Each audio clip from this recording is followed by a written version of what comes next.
Hello and welcome to Somatic Practice. Today we are focused on a throat chakra activation. Getting right into it, we move on to hands and knees for tabletop position.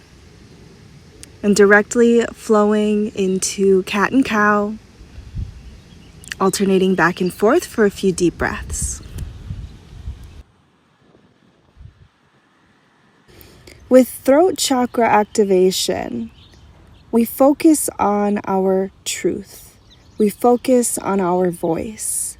And we focus on our embodiment, how we express ourselves, and how we want to be received by those around us. With cat and cow, we open and hollow our chest and begin throat chakra activation. Moving to downward facing dog, doing a few pumps, we lower down into a cobra pose. Alternating to an upward facing dog and down into cobra pose. Doing a few pumps here, bringing the chin fully down to the mat. And with upward dog, gazing up towards the sky. Being mindful of our breathing as we alternate back and forth.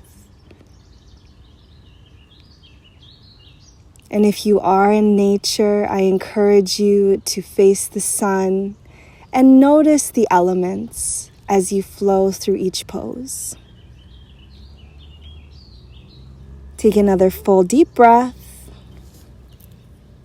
Meeting in child's pose.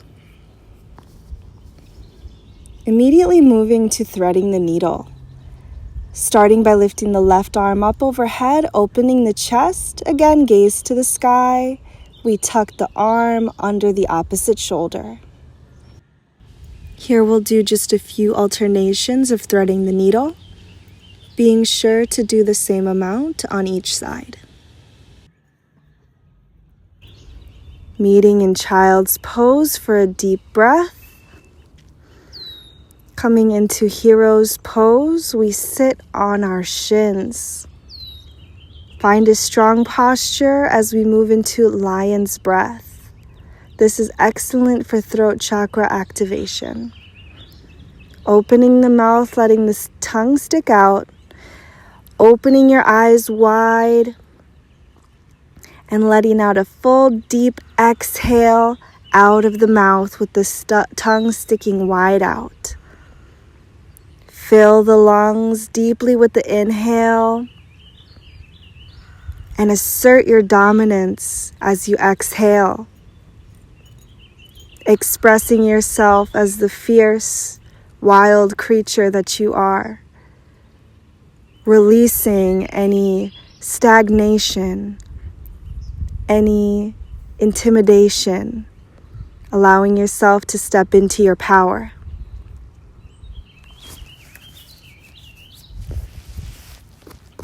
Finally, we move onto our backs into a supine position.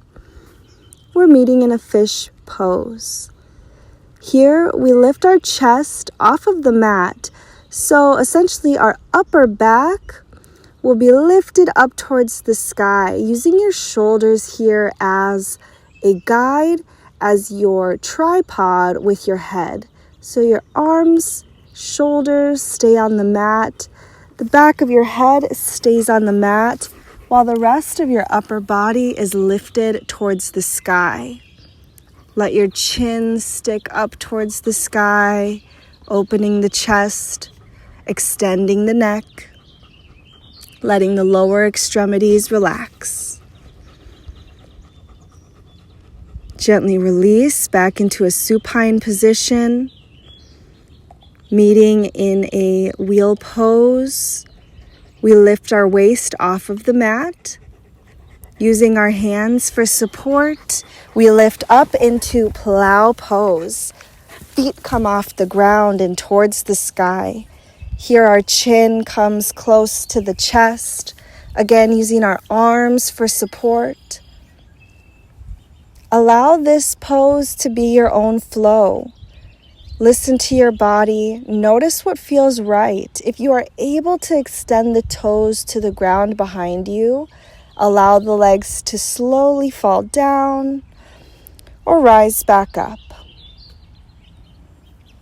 Here we find our way back to a wheel position. As we hold wheel for a final deep breath, be sure to tuck the chin to chest. With your exhale, lower the body into Shavasana corpse pose.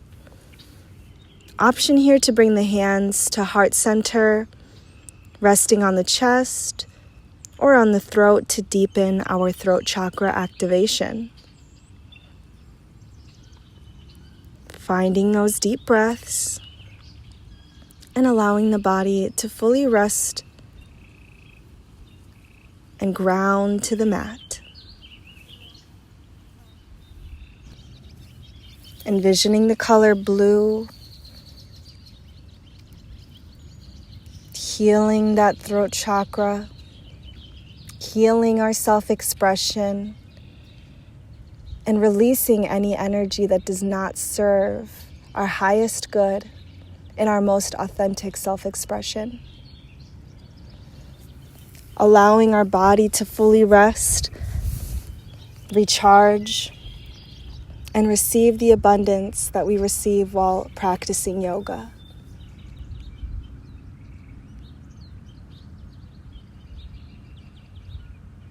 Whether you're practicing during the day or the night, allow yourself to rest, relax, and set intentions for the rest of your day. Remind yourself, I am strong, I am capable, and I am grateful. At your own pace, gently find your way to seated. Thank you so much for practicing with me today.